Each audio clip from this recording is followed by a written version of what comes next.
কি করে কানের পরতে হয় বাবা? এভাবে? তোমার খুব ভালো লাগে কানের দুল পরতে? দেখি দাও, আমাকে দাও, আমি পরিয়ে দিচ্ছি। আমার কানের থেকে এটা ওইটা ওইটা বলে এটা খুলে নিল, মানে আমি খুলে দিলাম। এখন নাকি ওর কানে পরিয়ে দিতে হবে। এটা কোথায় পরিয়ে দেবো? কোথায় কোথায় দেব? হ্যাঁ, এটা কোথায় পরাবো? কানে? দেখি তো হয় নাকি তোমার কানে। বাবা বাবা বাবা, কি এই কত সুন্দর লাগছে। তুমি পরবে এটা?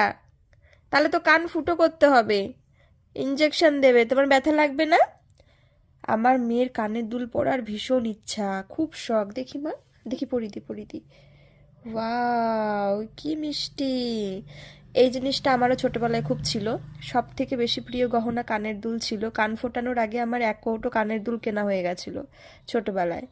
আর এখন আমার বরাবরই কানের দুলই পছন্দের। আর আমার মেয়েরও দেখছি তাই। আমার মেয়ের তো আরও অ্যাডভান্স, 1.5 বছর বয়স থেকেই, আরও আগের থেকে। এখন তো 1.5 বছর ক্রস হলো।